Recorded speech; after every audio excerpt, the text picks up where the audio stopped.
السلام علیکم۔ کیا آپ تصور کر سکتے ہیں کہ آج کے سائنسی اور ڈیجیٹل دور میں بھی کوئی شخص ہزاروں سال پرانی کشتی بنا کر یہ دعویٰ کرے کہ وہ خدا کا نیا پیغمبر ہے؟ جی ہاں، افریقی ملک گانا میں ایک ایسا حیران کن واقعہ پیش آیا ہے جس نے سوشل میڈیا پر طوفان مچا کر رکھ دیا ہے۔ گانا کے اس شخص کا نام ایوو نوح ہے، جس کی ٹک ٹاک ویڈیو تیزی سے وائرل ہو رہی ہے۔ اس نے نہ صرف خود کو دوسرا نوح ہونے کا دعویٰ کیا بلکہ حضرت نوح علیہ السلام کی طرح بڑی بڑی کشتیاں بنا کر شروع کر دی اور لوگوں کو خبردار کیا کہ 25 دسمبر 2025 کو ایک عالمی سیلاب آنے والا ہے جو کہ پوری دنیا کو تباہ کر دے گا۔ اور دوستو، آپ یقین نہیں کریں گے، اس شخص نے 8 سے 10 بڑی بڑی کشتیاں تیار کی اور لوگوں سے کہا جو اس کشتی میں سوار ہو گیا وہی بچے گا۔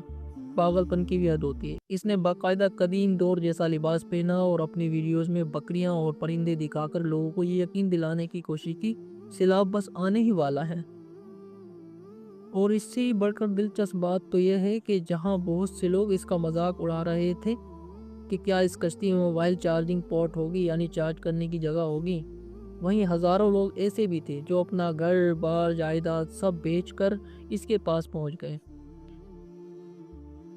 انسانی نفسیات کا یہ تاریک پہلو ہے کہ خوف اور جہالت انسان کو اندھی عقیدت کی طرف مائل کر دیتی ہے، یعنی کہ خوف اور جہالت میں لوگ کچھ بھی کرنے کو تیار ہو جاتے ہیں۔ اور جب اس کی بات کو سچ ثابت کرنے کا دن آیا، یعنی کہ 25 دسمبر 2025 کوئی سیلاب نہیں آیا، تو اس جھوٹے شخص نے ایک نیا پنترا بدلا۔ اس نے اعلان کیا کہ اس کی دعاؤں کی اور خیرات کی وجہ سے خدا نے عذاب کو ٹال دیا ہے۔ حیرت کی بات یہ ہے کہ اس کے ماننے والے اب پہلے سے بھی زیادہ اس پر یقین کرنے لگے ہیں۔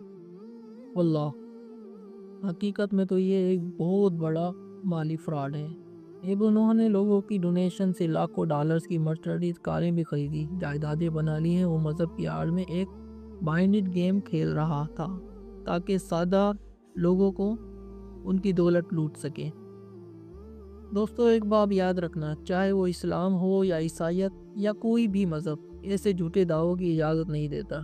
اور ہم مسلمان ہیں، قرآن پر یقین رکھتے ہیں۔ اللہ پاک قرآن کریم میں واضح کہتا ہے کہ قیامت کا علم صرف اللہ کے پاس ہے اور نبوت کا سلسلہ ختم ہو چکا ہے۔ بے شک میں اپنی ویڈیو ختم کرنے سے پہلے آپ لوگوں کو یہی کہوں گا، ایسے بہروپیوں اور جعلی پیروں سے ہوشیار رہنا ضروری ہے۔ یہ صرف پیسہ ہی نہیں بلکہ ایمان اور عقل بھی چھین لیتے ہیں۔